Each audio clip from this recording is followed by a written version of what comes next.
और मैं आपके लिए बेटा फिर से लेके आया हूं क्लास 9th के केमिस्ट्री का एक बहुत छोटा सा प्यारा सा चैप्टर जिसका नाम है is matter around us pure. ठीक है, मम्मी बोली कि जाइए दूध लेके आइए। तो आप जब दूध लेने जाते हैं तो आप अमूल का, मदर डेयरी का आप दूध देखते हैं पैकेट पे और उस पर सब साफ साफ लिखा था 100% प्योर पॉस्चराइज्ड मिल्क। ठीक है, 100% प्योर। तो अब वो लिखा तो है 100% प्योर, बट क्या वो 100% प्योर मिल्क है? अब इम्प्योर मतलब क्या खाने लायक नहीं, ऐसी बात नहीं है बेटा। इम्प्योर मतलब वो मिक्सचर है, मतलब उसके अंदर एक से ज्यादा सब्सटेंस को मिक्स करके उस चीज को बनाया गया है। जैसे अभी आप मिल्क में देखे थे फैट भी है, प्रोटीन भी है, वाटर भी है, एटसेट्रा एटसेट्रा, कई चीजें हैं। तो क्या वो इम्प्योर हो जाएगा? नहीं, दूध दूध है, लेकिन हाँ वो आएगा किधर? इम्प्योर में।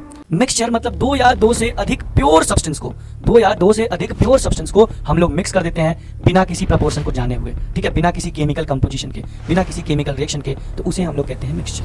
ये लिख देते हैं जिसे और इसमें लिख देते हैं जिसमें। बस इतना सा ही पूरा सॉल्यूट और सॉल्वेंट और सॉल्यूशन का बात है। सॉल्यूट और सॉल्वेंट क्या होता है बेटा? बहुत कंफ्यूजन आती है बच्चों को। देखिए, सॉल्वेंट मतलब जिसमें घोला जाएगा, और सॉल्यूट इसीलिए देखिए लिख दिया जिसमें, और सॉल्यूट मतलब जिसे घोला जाएगा। किसी फैक्ट्री के चिमनी से अगर स्मोक बाहर आ रही है, वो भी देखिए दिखता है आपको, प्योरली विजन होता है, एयर में वो डिसॉल्व नहीं होते, नहीं कि घुल के खत्म हो जाए। क्लियर? तो इनको हम लोग बोलते हैं सस्पेंशन।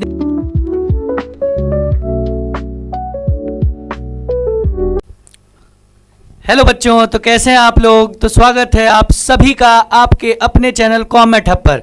और मैं आपके लिए बेटा फिर से लेके आया हूं क्लास 9th के केमिस्ट्री का एक बहुत छोटा सा प्यारा सा चैप्टर जिसका नाम है is matter around us pure. देखिए, आपने पहले मैटर इन आवर सराउंडिंग पढ़ चुका है, तो आपको अब इस चैप्टर में यह जानना है क्या हमारे आसपास जितने भी मैटर हैं, चाहे वो सॉलिड फॉर्म में हो, चाहे वो लिक्विड फॉर्म में हो, चाहे वो गैसियस फॉर्म में हो, क्या वो प्योर हैं?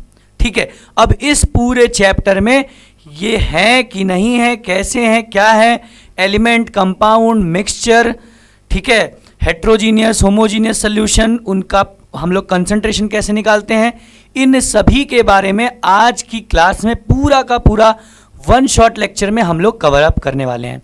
तो आइए बिना देरी किए फुल ऑन एनर्जी के साथ एकदम जोश हाई रख के चैप्टर को स्टार्ट करते हैं और सबसे पहली टॉपिक पे आते हैं, और वो टॉपिक ही क्या है? Is matter around us pure. देखिए, एक छोटी सी मैं बात करूं, जैसे आप ग्रोसरी के शॉप पे जाते हैं सुबह सुबह, अगर चले गए मान लीजिए, ठीक है, मम्मी बोली कि जाइए दूध लेके आइए। तो आप जब दूध लेने जाते हैं तो आप अमूल का, मदर डेयरी का आप दूध देखते हैं पैकेट पे, और उस पर सब साफ साफ लिखा रहता है 100% प्योर पॉस्चराइज्ड मिल्क। ठीक है, 100% प्योर। तो अब वो लिखा तो है 100% प्योर, बट क्या वो 100% प्योर मिल्क है? Question number 1। तो बेटा अगर साइंस की भाषा में बात की जाए तो वो 100% प्योर नहीं है, साइंस की भाषा में। ठीक है, क्यों साइंस की भाषा में वो 100% प्योर नहीं है? बेटा कोई भी चीज 100% प्योर तभी होगी जो सिर्फ और सिर्फ एक तरह के कंस्टिट्यूएंट पार्टिकल से मिलके बना हो, ये साइंस कहता है। क्या मिल्क सिर्फ और सिर्फ क्या दूध से ही बनता है? नहीं, उसमें वाटर भी होता है, उसमें आपके प्रोटीन्स भी होते हैं, बहुत तमाम चीजें उस दूध के अंदर होता है। तो साइंस की भाषा में वो दूध प्योर नहीं है। तो वही हमें देखना है साइंस के लैंग्वेज से कि कौन सा चीज प्योर है, कौन सा चीज नहीं प्योर है। तो आइए देखिए क्या कहता है। In grocery shop you may have notice the label of pure. किसका आप लेबल पढ़ते हैं? प्योर का। कहाँ लिखा होता है? Written as many food items like, देखिए ऑयल पे लिखा होता है, घी पे लिखा होता है, मिल्क पे लिखा होता है, एटसेट्रा एटसेट्रा, विच सिग्निफाई, वो क्या बताता है? That they are pure. वो ये बताता है कि वो प्योर एकदम, चाहे वो घी हो, चाहे वो दूध हो, चाहे आपकी वेजिटेबल हो, चाहे ऑयल हो, कुछ भी है, वो क्या एकदम प्योर है। But from scientific point of view, भाई हम लोग साइंस पढ़ रहे हैं, ठीक है, तो साइंटिफिक पॉइंट ऑफ व्यू से क्या वो प्योर है? देखिए वो क्या कहता है, these substance are not pure, these substance are not pure because, क्यों? They are made up of more than one kind of particle. मैं बताया ना, सिर्फ और सिर्फ एक पार्टिकल से बना होगा तभी प्योर होगा, लेकिन ये क्या कर रहा है? It is made up of more than one kind of particle, और they are mixture of different substance. ये क्या है? अलग अलग सब्सटेंस के मिक्सचर हैं। जैसे देखिए मिल्क किसका किसका मिक्सचर है? Water, protein, fat, etcetera etcetera. ठीक है, वाटर, प्रोटीन, फैट, इन तमाम चीज़ों का क्या है बेटा, मिल्क एक मिक्सचर है। तो अब आप समझें, साइंटिफिक लैंग्वेज से जो चीज़ आपके घी पे, ऑयल पे, तेल पे कहीं पे भी लिखी होती है कि प्योर है, साइंटिफिक भाषा में वो प्योर नहीं है, वो प्योर सब्सटेंस नहीं है। तो अब हमको पता चल गया कि ये प्योर नहीं है, तो अब हम लोग बेटा मैटर का डिवीज़न करेंगे, ठीक है, कि इधर प्योर इम्प्योर सब्सटेंस में हम लोग उसको ट्रांसफ़र करेंगे। तो आइए अगले पॉइंट पे चलते हैं, मैटर के डिवीज़न पे, और देखिए क्या है, क्लासिफिकेशन ऑफ मैटर। अब हम लोग मैटर का क्लासिफिकेशन कर देंगे। अब आपको पता चल गया कि सब कुछ प्योर नहीं है, तो अब हम लोग उसका डिवीजन करेंगे। फिर मैटर को हम लोग दो पार्ट में बांटे, number 1 is pure substance and number 2 is impure substance. अब इम्प्योर मतलब क्या, खाने लायक नहीं, ऐसी बात नहीं है बेटा। इम्प्योर मतलब वो मिक्सचर है, मतलब उसके अंदर एक से ज़्यादा सब्सटेंस को मिक्स करके उस चीज़ को बनाया गया है। जैसे अभी आप मिल्क में देखे थे, फैट भी है, प्रोटीन भी है, वाटर भी है, एटसेट्रा एटसेट्रा, कई चीज़ें हैं। तो क्या वो इम्प्योर हो जाएगा? नहीं, दूध तो दूध है, लेकिन हाँ वो आएगा किधर, इम्प्योर में। क्लियर? अब जो आपका प्योर सब्सटेंस है बेटा, वो फर्दरली दो पार्ट में डिवाइड होता है, that is elements as well as compound. सुनिए, किसमें? एलिमेंट में और कंपाउंड में। अब देखिए एलिमेंट क्या है, अगर एलिमेंट को एक लाइन में समझाया जाए तो कोई ऐसा सब्सटेंस जिसको हम लोग और फर्दर ब्रेक नहीं कर सकते हैं, उसे हम लोग क्या कहते हैं? एलिमेंट कहते हैं। मतलब उसका और कंस्टिट्यूएंट नहीं निकलेगा, वो हो जाएगा एलिमेंट। जैसे आपके एलिमेंट में हाइड्रोजन, कॉपर, आपका कार्बन, ये सभी चीज़ क्या है? एलिमेंट्स हैं, ठीक है। और दूसरा आता है क्या? कंपाउंड। अब बेटा जो एटम्स होते हैं वो जो मिलते हैं या एलिमेंट जब कंबाइन होते हैं तो जिसका फॉर्मेशन करते हैं वो क्या है? कंपाउंड। जैसे वाटर हो गया, अमोनिया हो गया, ठीक है, एटसेट्रा एटसेट्रा, सल्फ्यूरिक एसिड, जो भी चीज़ बेटा जो एलिमेंट से मिलके जो फॉर्मेशन करते हैं नए प्रोडक्ट का, उससे हम लोग क्या कहते हैं? कंपाउंड कहते हैं।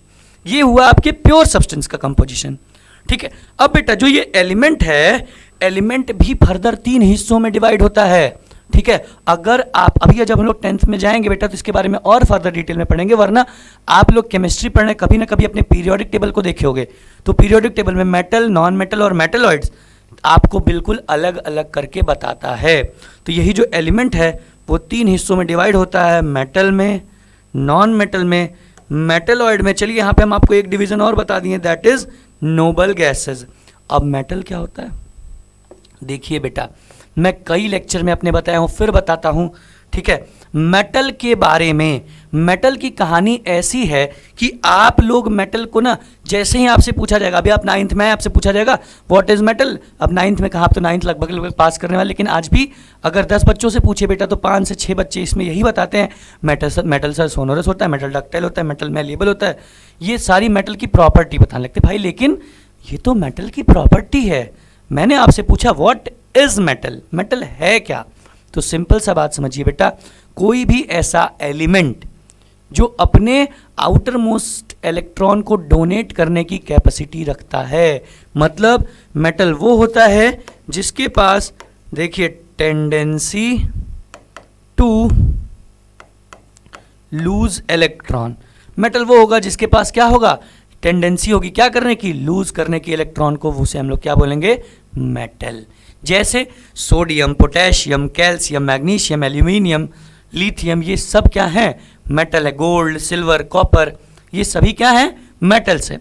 अब नॉन मेटल, ठीक इसका उल्टा, भाई ये अपने इलेक्ट्रॉन दे रहा है तो कोई लेने वाला भी तो होगा। अब आपसे पूछो तो आप बोलोगे non malleable, non ductile, non sonorous, ये बेटा फिर वही बात है, ये नॉन मेटल्स की प्रॉपर्टी है। आपसे पूछा व्हाट आर नॉन मेटल्स, तो आप सीधा सीधा बताएंगे which have tendency to gain electron, ठीक है, जिसके पास टेंडेंसी क्या होती है? इलेक्ट्रॉन को गेन करने की, उसे हम लोग क्या कहते हैं? नॉन मेटल्स कहते हैं। तीसरा डिवीजन, अब बेटा मेटलॉइड्स। मेटलॉइड्स क्या होते हैं भाई? ऐसे कोई एलिमेंट जो मेटल और नॉन मेटल दोनों की प्रॉपर्टी को शो करता है, उसे हम लोग मेटलॉइड्स कहते हैं। Example arsenic, gallium, etcetera etcetera, ठीक है। दोनों की प्रॉपर्टी शो करेगा। और जो चौथा आपका है नोबल गैस, बेटा आप अपने पीरियोडिक टेबल में अगर सबसे लास्ट में जो रो कॉलम होता है, आप देखते होगे उस कॉलम में ऐसा लिखा होगा helium, neon, argon, krypton, radon, xenon, ऐसा लिखा होगा। ये एलिमेंट्स बेटा, इन एलिमेंट्स को हम लोग कहते हैं नोबल गैसेस। क्या कहते हैं? Noble gases. मतलब ये नोबल गैस होता है मतलब कि इसकी वैलेंसी ज़ीरो होती है। ध्यान से समझिएगा, ठीक है। ना ये मेटल होते हैं, क्योंकि ना मेटल नहीं, इसका मतलब वो अपने इलेक्ट्रॉन देंगे नहीं। ना ये नॉन मेटल होते हैं, मतलब न ये किसी से इलेक्ट्रॉन लेंगे। न ये मेटलॉइड्स होते हैं, ऐसा भी नहीं कि मेटल और नॉन मेटल की प्रॉपर्टी को एग्जिबिट करेंगे। बस ये एकदम अलग होंगे, जो इनका किसी से मतलब नहीं होगा। ये एकदम गुंडे टाइप के होंगे, ना किसी से लेना ना किसी को देना, एकदम अपनी प्रॉपर्टी एग्जिबिट करेंगे। उनको हम लोग कहते हैं नोबल गैस। इसका बहुत सारा नाम होता है, जैसे हम इसको इनर्ट गैस भी कहते हैं, हम इसको 18th ग्रुप एलिमेंट भी कहते हैं, हम इसको 0 ग्रुप एलिमेंट भी कहते हैं। ये सब इनके नाम हैं और ये होता है नोबल गैस। तो ये बेटा डिवीज़न हुआ फर्दर किसका? एलिमेंट्स का। तो ये पूरी कहानी हमको देखनी है प्योर सब्सटेंस के अंदर। बाकी आते हैं इम्प्योर में। ये पूरा पूरा आपका चैप्टर है सर, यही हमको देखना है। पूरा ये चैप्टर को एक हम आपको एकदम डायग्राम में एक्सप्लेन कर दे रहे हैं, ठीक है। अब इम्प्योर के बारे में पढ़ना है। तो इम्प्योर मतलब मिक्सचर, मतलब दो या दो से अधिक प्योर सब्सटेंस को जब मिला के हम किसी चीज़ का फॉर्मेशन करते हैं तो वो हो जाएगा मिक्सचर। अब मिक्सचर को बेटा दो पार्ट में डिवाइड किया गया है। एक है होमोजीनियस मिक्सचर, जिसमें हम लोग प्योर सब्सटेंस को इक्वल कंपोजिशन में मिक्स करते हैं फिक्स प्रपोर्शन में, और हेट्रोजीनियस में ऐसा कोई प्रपोर्शन फिक्स नहीं होता है। और इन पूरे चीज़ के बारे में हमको इस पूरे के पूरे चैप्टर में कवर अप करना है। तो आई होप कि ये आप एकदम इस चैप्टर का ओवरव्यू आप समझ गए होंगे, हमको क्या क्या चीज़ें देखनी है। क्लियर है? यहाँ तक कोई तकलीफ नहीं है? तो चलिए आगे बढ़ते हैं हम लोग। देखिए आगे अब हम आते हैं सीधा सीधा कहाँ पे आ जाते हैं? अब प्योर सब्सटेंस पे। क्या बेटा? Pure substance. अब प्योर सब्सटेंस क्या होता है? कोई भी ऐसा सब्सटेंस, ठीक है, कोई भी ऐसा सब्सटेंस जो सिर्फ और सिर्फ एक टाइप के कंस्टिट्यूएंट पार्टिकल को कंटेन करता है। मतलब जो सिर्फ और सिर्फ एक तरीके के कंस्टिट्यूएंट पार्टिकल से बना होता है, एक तरीके के पार्टिकल से बना होता है, उसे हम लोग कहते हैं क्या? Pure substance. देखिए, a substance that consist of only a single type of constituent particle, सिर्फ और सिर्फ single type of constituent particle को कंटेन करता है, उसे हम लोग क्या कहते हैं? Pure substance. क्या कहते हैं? Pure substance. अच्छा, इट हैज़ फिक्स कंपोजिशन, इनका कंपोजिशन बिल्कुल फिक्स होता है, जैसे गोल्ड, वाटर एटसेट्रा, ये सब क्या है? प्योर सब्सटेंस है। It can not separated into other kind of matter, इसको हम लोग अदर काइंड ऑफ मैटर में सेपरेट नहीं कर सकते हैं बाय सिंपल फिजिकल मीन्स। बिल्कुल आसान फिजिकल तरीके से। जैसे ऐसा नहीं है बेटा कि चावल के अंदर कंकड़ चला के हम लोग निकाल के फेंक दिए, ऐसा नहीं है। इसको हम लोग बिल्कुल फिजिकल टेक्निक से इसको सेपरेट नहीं कर सकते हैं। अब आपको पिछले भी अभी आपको चार्ट में पूरा दिखा दिया था, फ्लो चार्ट में, फिर भी यहाँ पे बता देता हूँ। दो टाइप के हमारे पास प्योर सब्सटेंस होते हैं, एक है एलिमेंट और दूसरा क्या है? कंपाउंड। क्लियर? ये क्लियर कि प्योर सब्सटेंस क्या होता है एकदम। देखिए बेटा, एकदम आसान सा चैप्टर है। आपको ये पहला और दूसरा जो केमिस्ट्री चैप्टर आपको ना थोड़ा लगेगा अरे क्या चल रहा है, लेकिन बेटा ये चीज़ें जाननी हमको बहुत ज़रूरी है, ठीक है। बहुत सिंपल सा छोटू सा चैप्टर है। आइए अब हम चलते हैं कहाँ पे? एलिमेंट के पास। क्लियर? चलिए, अब आता है एलिमेंट। अब एलिमेंट क्या कहता है भाई?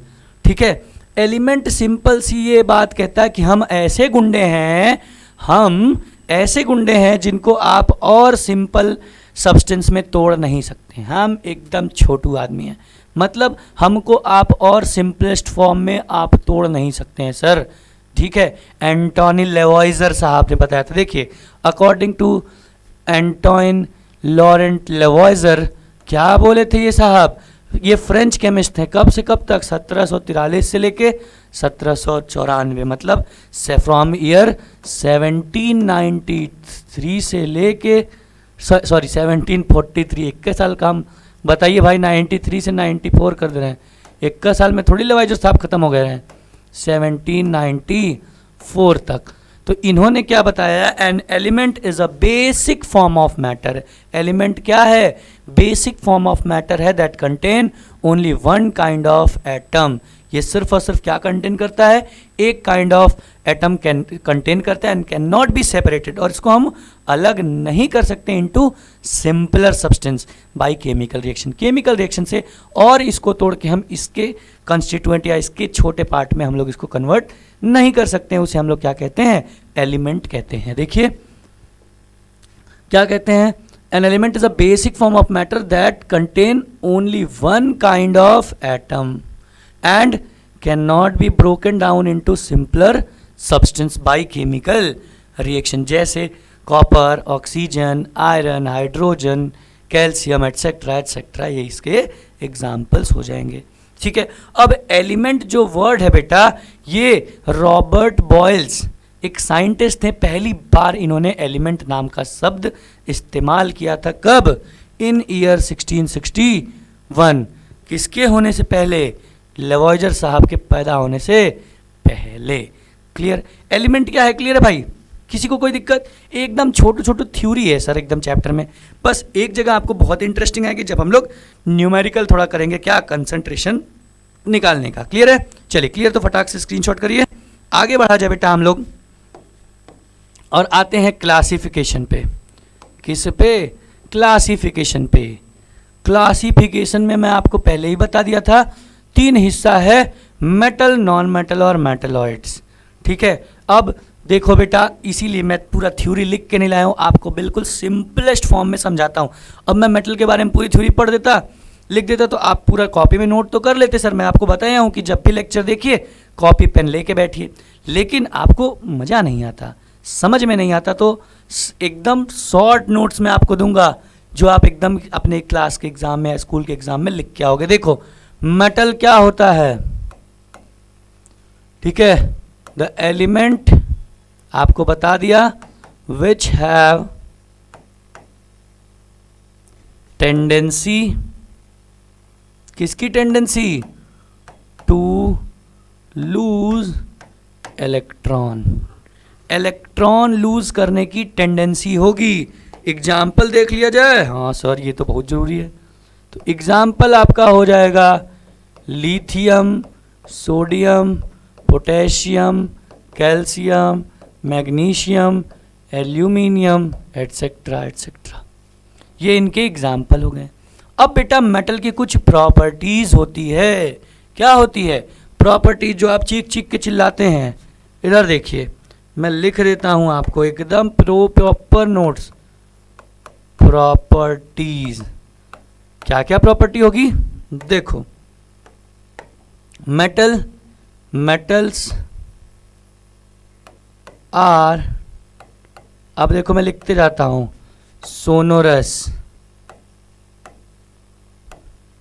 डक्टाइल, देखिए मैं एक एक चीज आपको बता दूंगा, परेशान मत होइए, डक्टाइल, मैलिएबल, ठीक है, लस्ट्रस, ये देखिए लस्ट्रस होंगे,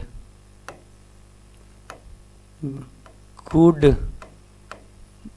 conductor of heat and electricity होंगे। ये इनकी और कई सारी इनकी क्या होगी, मेटल्स की प्रॉपर्टी होगी। ठीक है, पहला। अच्छा एक और छोटी प्रॉपर्टी, सबसे पहले तो आप बोलेंगे metals are generally hard, metal generally क्या होते हैं, हार्ड होते हैं। ऐसे ही मेटल सोनोरस, ठीक है, मेटल लस्ट्रस होता है, लस्ट्रस मतलब जानते हैं शाइनी, मेटल चमकदार होता है। मेटल डक्टाइल होता है, डक्टाइल मतलब जानते हैं इसको खींच के आप एक तार के फॉर्म में कन्वर्ट कर सकते हैं। मेटल मैलिएबल होता है, मतलब इसको पीट पीट के पतले शीट के फॉर्म में कन्वर्ट कर सकते हैं। मेटल अच्छा कंडक्टर होता है हीट और इलेक्ट्रिसिटी का। मेटल बेटा सोनोरस होता है, मतलब उसको बीट करने पे उस घंटा की तरह घंटा बजाओगे ना तो आवाज़ देगा, चमकदार होगा, सोनोरस होगा, डक्टाइल होगा, ये तमाम इसकी प्रॉपर्टीज़ हैं। अब आपको पूछेगा, मान लीजिए आपके एग्जाम में पूछ दिया, ये बिल्कुल शॉर्ट नोट्स है, लेकिन आपके एग्जाम में पूछ दिया एक्सप्लेन मेटल्स, तो बेटा आप सबसे पहले डेफिनेशन दोगे, the elements which have tendency to lose electrons are called metals. अब इसके बाद एग्जाम्पल बता दोगे और ये जब प्रॉपर्टीज बताओगे तो बेटा ये सोनोरस या डक्टाइल या मेलेबल जो भी प्रॉपर्टी लिखोगे, जैसे लिखोगे मान लेते हैं लिख दीजिएगा metals are good generally good conductor of heat and electricity, तो आप तुरंत बताओगे हाँ ये स्टेट, पहले तो ये टॉपिक डालोगे और उसके बाद उसकी हेडिंग लिखोगे कि metals are generally good conductor of heat and electricity, example copper, gold, silver, ये सब एग्जाम्पल हो जाएंगे। Silver is the best conductor of electricity, ये भी बता सकते हो। तो ये पॉइंट, अब इसी को आपको एलेबोरेट कर देना है। अब छोटे छोटे बच्चे आप रहे नहीं, एलेबोरेट आप कर लेंगे, ठीक है। चलिए यहाँ तक क्लियर। तो आइए नॉन मेटल्स पे आते हैं। अब ये क्लियर है ना, तो नॉन मेटल में कोई दिक्कत तकलीफ ही नहीं। देखिए ठीक इनका उल्टा कर दीजिए। अब इनका डेफिनेशन बताने के लिए the element which have tendency to gain electron, ये इलेक्ट्रॉन लेंगे, इन्हें हम लोग क्या कहेंगे? नॉन मेटल कहेंगे। अब खटाक से बेटा हम लोग नॉन मेटल के एग्जाम्पल देख लेते हैं। इधर देखिए एग्जाम्पल। अब एग्जाम्पल में ऑक्सीजन, नाइट्रोजन, सल्फर, फ्लोरीन, ठीक है। इसके बाद और ले लीजिए तो आपका क्लोरीन, एटसेट्रा एटसेट्रा, ये सब क्या होंगे? नॉन मेटल्स के एग्जाम्पल हो जाएंगे। और कितनी अच्छी बात है, अगर आपको मेटल की प्रॉपर्टी पता चल गई तो नॉन मेटल की प्रॉपर्टीज में कुछ है ही नहीं। देखिए नॉन मेटल्स की प्रॉपर्टी में सर कुछ नहीं है। देखिए यहाँ पे लिखा है, अब ऐसे लिख देंगे नॉन मेटल्स आर, क्या आर? पहला नॉन सोनरस, दूसरा नॉन डक्टाइल, तीसरा नॉन मैलिएबल, चौथा नॉन लस्ट्रस, पांचवा bad conductor of heat and electricity. देखिए क्या मैं रटा? नहीं, ये जो था सेम उसका नॉन लगा दिया, बस बात खत्म। वो उसकी क्या हो गई? प्रॉपर्टी हो गई। कोई दिक्कत? बताइए यहाँ तक कोई दिक्कत है? नहीं है। चलिए तो एक बार बेटा स्क्रीनशॉट लीजिए, तो मैं आपको फिर मेटेलॉइड्स के बारे में बताता हूँ, ठीक है। अब देखिए बेटा मेटेलॉइड्स क्या होता है, ठीक है। ऐसे एलिमेंट्स जो बेटा मेटल और नॉन मेटल दोनों की प्रॉपर्टी शो करते हैं, मतलब इंटरमीडिएट प्रॉपर्टी। देखिए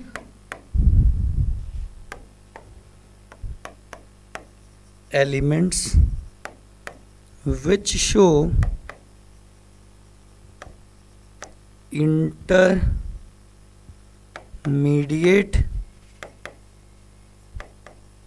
property of metal and non metal, इन्हें हम लोग क्या कहेंगे? मेटेलॉइड्स। इसका एग्जाम्पल देखिए बेटा, इसका बड़ा अच्छा एग्जाम्पल है। एग्जाम्पल आपका हो जाएगा बोरॉन, सिलिकॉन, जर्मेनियम एटसेट्रा। ये किसके एग्जाम्पल हो गए? मेटेलॉइड्स के एग्जाम्पल हो गए। अब आई थिंक कि आपको मेटल, नॉन मेटल और मेटेलॉइड्स में आगे कोई तकलीफ नहीं होगी। क्लियर है? चलिए क्लियर है तो आगे बढ़ा जाए। एक बार स्क्रीनशॉट करिए पूरे का।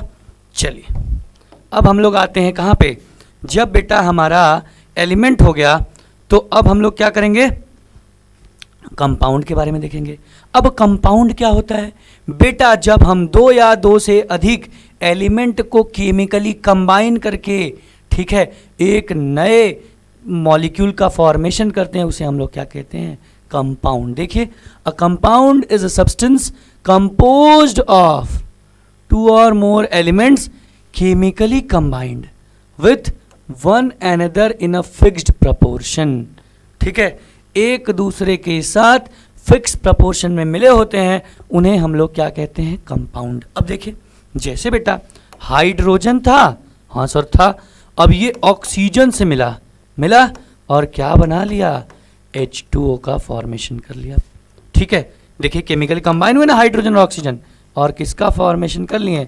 वाटर का। अगर बैलेंसिंग आप देखेंगे बेटा यहाँ पे 2 लगा होता है तो बैलेंसिंग क्या होती है, कैसे होती है, मैं आपको आगे समझाऊंगा। ठीक है, अब ऐसे ही अगर आप सोचो कि सर ये सोडियम क्लोराइड का फॉर्मेशन कैसे होता है, तो कोई बड़ी बात नहीं बेटा, हम हाइड्रोक्लोरिक एसिड को लाते हैं और सोडियम हाइड्रोक्साइड को लेके आते हैं, तो इस केस में बेटा आपका सोडियम क्लोराइड बन जाता है और वाटर बाहर निकल जाता है। तो इस तरीके से किसका फॉर्मेशन होता है सर, इस तरीके से हम लोग कंपाउंड का फॉर्मेशन करते हैं। सिंपल क्या मैं बोला कि जब भी 2 या 2 से अधिक एलिमेंट एक फिक्स प्रपोर्शन में केमिकली कंबाइन होते हैं तो उसे हम लोग क्या कहते हैं, कंपाउंड कहते हैं। क्लियर है कंपाउंड? बताइए, किसी को तकलीफ? नहीं नहीं एकदम सर है ही नहीं, तो नहीं है तो फटाक से आगे बढ़ते हैं बेटा। मैं साइड हट जाऊंगा, आप लोग स्क्रीनशॉट लेते रहिएगा। ठीक है, देखिए अब मिक्सचर आ गया। ठीक है सर, अब मिक्सचर समझते हैं तुरंत, हल्दीराम की भुजिया वाला मिक्सचर ना समझ लीजिएगा। ये मिक्सचर क्या है?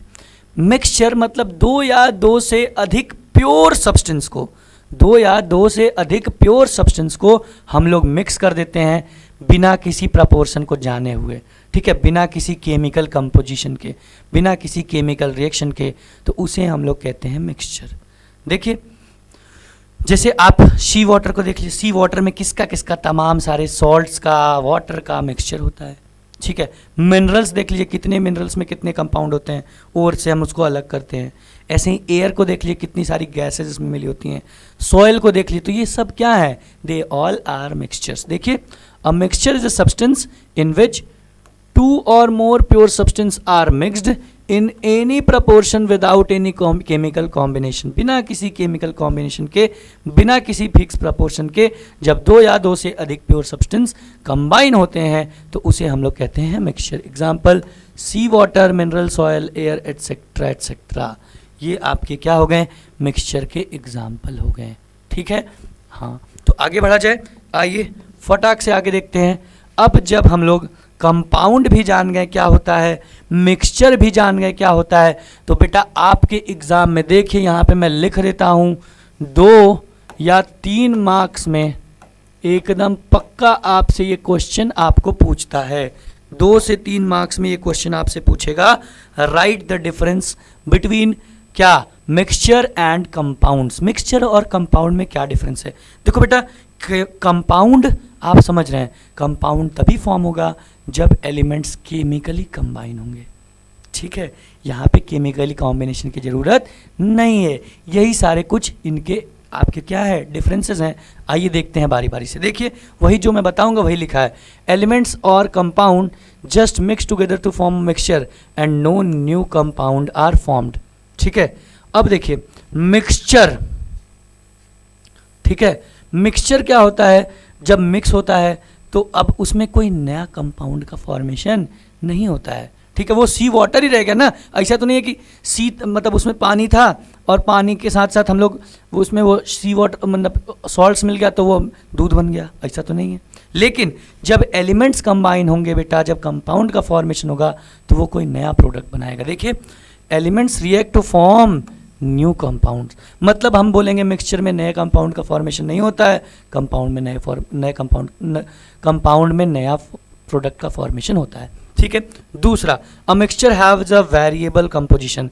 मिक्सचर में क्या बोला, बिना किसी कंपोजिशन के आप बस मिलाया दो भाई, जितना मन करे डाल दो। लेकिन यहाँ पे क्या होता है, the composition of each new substance is always fix. यहाँ पे तो बेटा आप पढ़े हैं ना, लॉ ऑफ कांस्टेंट प्रोपोर्शन और law of conservation of mass को ध्यान में रखते हुए हम कोई भी केमिकल रिएक्शन कराते हैं। ठीक है, तीसरा, a mixture show the properties of the constituent substance. Mixture जिससे मिलके बना है उनकी प्रॉपर्टी को शो करता है, लेकिन कंपाउंड में ऐसा जरूरी नहीं है। A new substance has totally different property, एकदम अलग प्रॉपर्टी होगी किसकी, आपके जो कंपाउंड में नया प्रोडक्ट बना होगा। एज इन, चौथा, the constituent can be separated Fairlie easily by physical method. ठीक है, मिक्सचर के आप कंपोनेंट को जिससे वो मिलके बने हैं उनको आप आसानी से सेपरेट कर सकते हो, लेकिन इधर ऐसी बात नहीं है। The constituent can be separated only by chemical या फिर इलेक्ट्रोकेमिकल रिएक्शन, या तो केमिकल रिएक्शन से या इलेक्ट्रोकेमिकल, मतलब बेटा इलेक्ट्रो केमिकल मतलब समझते हैं बिजली के झटके दे के उनको हम लोग इलेक्ट्रोलिसिस कराएंगे। ये सब हम 10th में आपको बहुत डिटेल में समझाने वाले हैं। तो ये बेटा आपको क्वेश्चन 2 से 3 मार्क्स में आपसे पूछता है, दौड़ा दौड़ा के आपको पूछेगा कि बताओ कि मिक्सचर और कंपाउंड में क्या डिफरेंस है। तो याद रखिएगा मेरी इस बात को, आप एकदम ये बात अपनी कॉपी में नोट कर लीजिए और तुरंत जाके ये टेबल आप बना दीजिएगा। क्लियर? चलिए, अगर क्लियर है बेटा तो एक बार इस टेबल का स्क्रीनशॉट करिए। हम लोग आगे बढ़ते हैं तुरंत और अब आ जाते हैं कहाँ पे? टाइप्स ऑफ मिक्सचर पे। अब देखिए बेटा, जब मिक्सचर का डिवीजन देखना है तो 2 टाइप के मिक्सचर होते हैं। तो जैसे हम आपको मेटल, नॉन मेटल, मेटलॉइड्स के लिए छोटे छोटे टर्म्स लिख के समझा दिए थे, वैसे ही इसे भी मैं आपको समझाऊंगा। 2 टाइप के मिक्सचर होते हैं, एक होता है होमोजीनियस मिक्सचर, एक होता है हेट्रोजीनियस मिक्सचर। अब देखिए ज़्यादा फर्क नहीं है। देखिए ये क्या है, जो होमोजीनियस मिक्सचर है इसमें सबसे पहली बात कहता है जो कंस्टिट्यूएंट हैं वो स्प्रेड हो गया ना बेटा, हाँ ये देखिए, स्प्रेड यूनिफॉर्मली, ठीक है, थ्रू आउट। मतलब कि पूरे मिक्सचर के अंदर जो कंस्टिट्यूएंट है, जिस भी चीज को आप मिलाए हैं वो पूरा यूनिफॉर्मली डिस्ट्रीब्यूट हो जाएगा, पूरे जो भी आपका मिक्सचर बन के आएगा, ऐसा नहीं किसी एक जगह रहेगा। दूसरा, एक और एकदम यहां पे बहुत important word, no clear boundary of separation होगी। मतलब सर इसका क्या हुआ? अब देखो बेटा, जैसे आप पानी में कोई तेल डाल दीजिए, कोई ऑयल डाल दीजिए, तो आपको दिखेगा कि ऑयल ऊपर उसके तैर रहा है, तो आपको दिखेगा कि यहां तक ऑयल है और उसके नीचे वाटर है। लेकिन अगर 1 गिलास पानी में 1 चम्मच चीनी डाल के खूब स्टर कर दीजिए, पूरा चीनी खत्म हो गया, उसमें घुल गया, क्या आपको दिखेगा कि कहाँ पे चीनी है और कहाँ पे पानी है? कोई क्लियर बाउंड्री ऑफ सेपरेशन दिखेगा? नहीं। तो बेटा वही होता है होमोजीनियस मिक्सचर, जिसके अंदर कोई भी क्लियर बाउंड्री ऑफ सेपरेशन नहीं दिखता है। अब हेट्रो में क्या होगा कि आपको क्लियर बाउंड्री ऑफ सेपरेशन दिखेगा।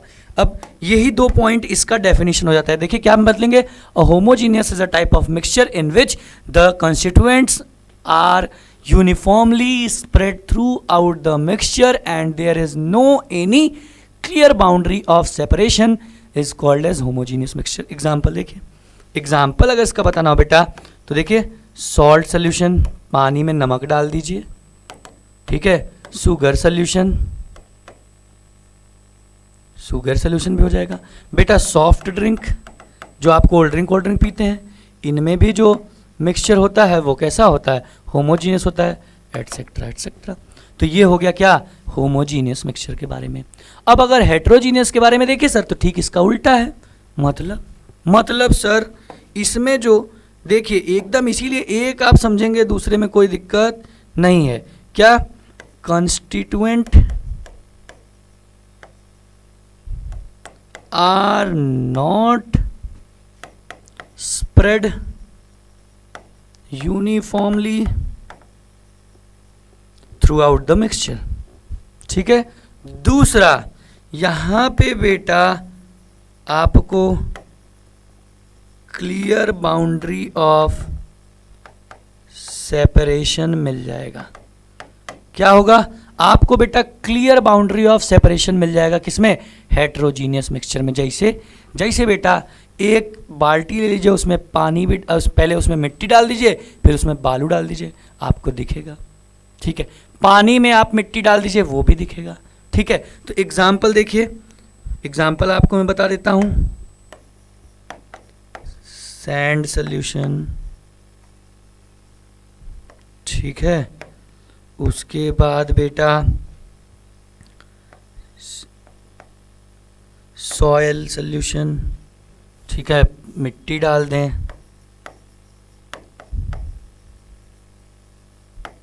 Etcetera etcetera. तो ये हुआ आपका टाइप ऑफ मिक्सचर की होमोजीनियस और हेट्रोजीनियस मिक्सचर क्या होता है। देखिए इसीलिए मैं भर के नहीं लाया हूँ, पूरा बस मुद्दे की बात आपको बता दे रहा हूँ, आप अपनी कॉपी में एलेबोरेट कर दीजिएगा। क्लियर है? कोई दिक्कत है? नहीं सर। मज़ा आ रहा है? ऐसा नहीं है बोरियत लग रही है? नहीं सर एकदम नहीं लग रही है। तो नहीं लग रही है तो फटाक से इसका स्क्रीनशॉट लीजिए, आगे बढ़ा जाए बेटा हम लोग। और आगे आने पे हम आते हैं अब कहाँ पे, सल्यूशन पे।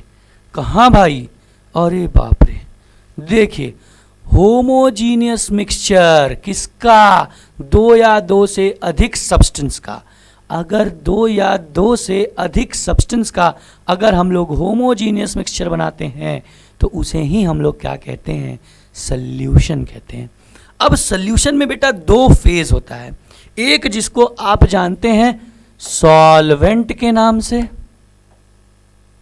और दूसरा होता है सॉल्यूट। क्या, सॉल्यूट। ठीक है, अब अगर इसे एक लाइन में मुझे समझाना हो तो इसे लिख देते हैं जिसे, और इसमें लिख देते हैं जिसमें। बस इतना सा ही पूरा सॉल्यूट और सॉल्वेंट और सॉल्यूशन का बात है। सॉल्यूट और सॉल्वेंट क्या होता है बेटा, बहुत कंफ्यूजन आती है बच्चों को। देखिए सॉल्वेंट, सॉल्वेंट मतलब जिसमें घोला जाएगा, और सॉल्यूट इसीलिए देखिए लिख दिए जिसमें, और सॉल्यूट मतलब जिसे घोला जाएगा। जिसे घोला जाएगा वो सॉल्यूट, और जिसमें घोला जाएगा वो सॉल्वेंट। ठीक है, देखिए देखिए क्या बोला, there are two main component of solution. पहला है सॉल्वेंट जिसको हम लोग बोलते हैं डिसॉल्विंग फेज। ठीक है, क्या होता है, देखिए the component usually present in larger amount. अब बेटा जिसमें घोला जा रहा है, अब जब पानी में चीनी घोल जा रही है तो पानी सॉल्वेंट, चीनी सॉल्यूट, तो वो हमेशा पानी ज़्यादा कॉम्पोजिशन में रहेगा। Of the solution that dissolve the other component it are called क्या, सॉल्वेंट। अब जो सॉल्यूट होगा वो क्या होता है, डिजोल्व फेज, मतलब जो घुलता है, ये हमेशा कम ही अमाउंट में होगा, आपको पता है। देखिए the component usually present in lesser amount of the solution that is dissolved in the solvent is called solute। लेकिन इतनी बड़ी कहानी का मैं बस एक लाइन में आपको समरी दे दिया। सॉल्यूट मतलब जिसे, और सॉल्वेंट मतलब जिसमें घोला जाता है, और जो बन जाएगा वो क्या हो जाएगा, सॉल्यूशन हो जाएगा। मतलब अगर एक ग्लास लिए आप, गर्मी का मौसम है, ठीक है, गर्मी का मौसम है, एक ग्लास लिए, उसमें आप एक गिलास में पानी भरें और उसमें एक चम्मच चीनी डालें, तो बेटा आप जो पानी लिए हो जो ज़्यादा अमाउंट में है, जिसमें घोल रहे हो, उसे हम लोग सॉल्वेंट बोलेंगे, और चीनी को आप घोल रहे हैं तो जो घुल जा रहा है उसे हम सॉल्यूट बोलेंगे, और घुल जाएगा तो आराम से आप चीनी पानी का घोल पी के टाइट हो जाएंगे, उसे हो जाएगा सॉल्यूशन। क्लियर। देखिए कॉमन एग्जाम्पल एक बहुत कॉमन वही जो मैं समझाया, इन sugar solution, sugar is solute क्योंकि वो घुल रहा है, एंड वाटर इज सॉल्वेंट क्योंकि उसमें हम लोग घोल रहे हैं।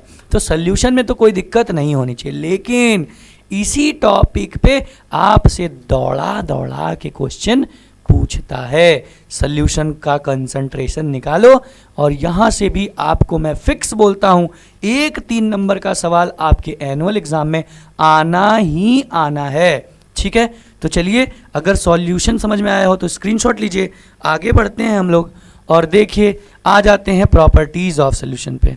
ठीक है, प्रॉपर्टी देख लेते हैं इनकी, कितने बीघा जमीन उमीन रखे हैं ये, उसके बाद हम लोग चलेंगे इनके क्वेश्चंस पे। देखिए a solution is a homogeneous mixture, ये तो मैं आपको डेफिनेशन में बता दिया। दूसरा, the particles of solution are smaller than 1 nanometre. ठीक है, 1 नैनोमीटर, ये देखो 10 मीटर नहीं है बेटा, ये है 10 के power -9 metre in diameter, therefore they can not be seen by naked eyes. अब यहाँ पे मैं आपको एक प्रॉपर्टी समझा देता हूँ, मेरी बात ध्यान से सुनिए। हम बेटा एक एक्सपेरिमेंट कर लेते हैं, आपको क्लियर हो जाएगा। ये देखिए एक ले लिए यहाँ पे बीकर, थोड़ा ड्राइंग मेरी अच्छी नहीं है बेटा, आप भावनाओं को हमारे समझिएगा। एक ले लिए यहाँ पे बीकर, 2 बीकर, और ये ले लिए तीसरा बीकर, 3 बीकर हमने लिया। ठीक है बेटा, और तीनों में देखो यहाँ पे हमने वाटर फिल कर दिया, इसमें ध्यान से देखिएगा।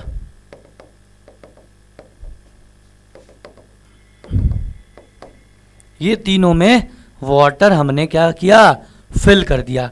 अब वाटर फिल करने के बाद बेटा हम पहले वाले में ऐड करेंगे।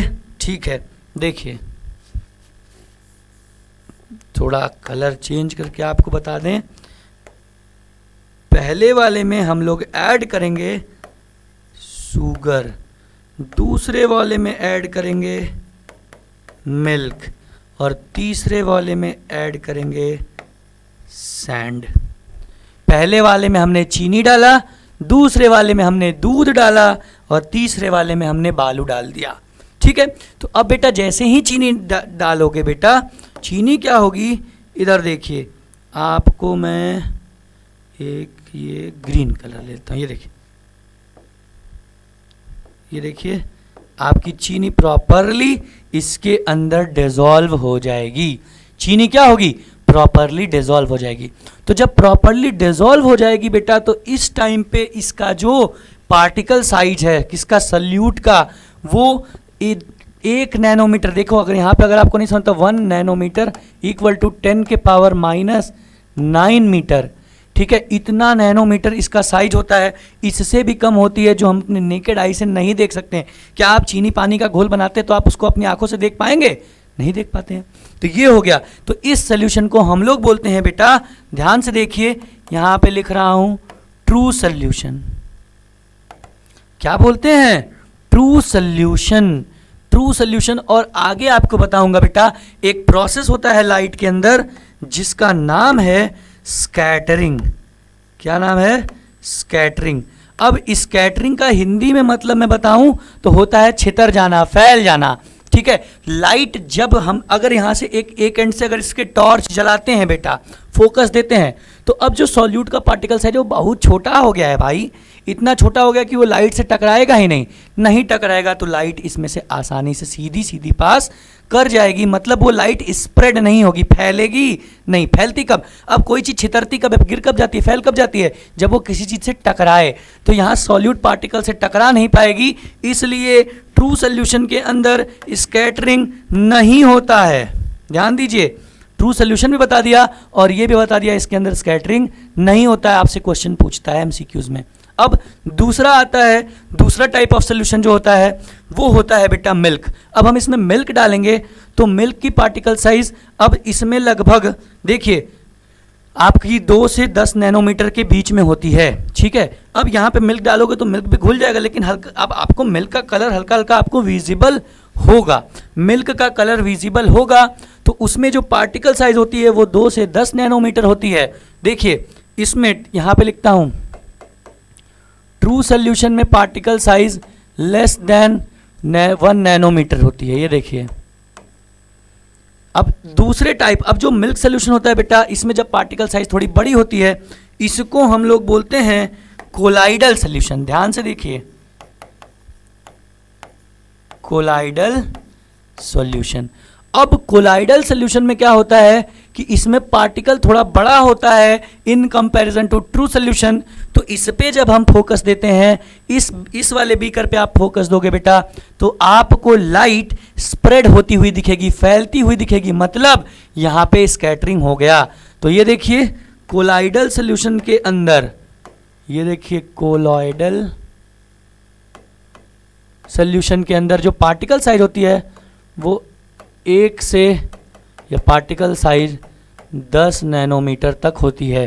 तो यहाँ पे बेटा जो आपका स्कैटरिंग होता है, क्या स्कैटरिंग, ये एकदम बढ़िया से दिखता है, स्कैटरिंग होगी।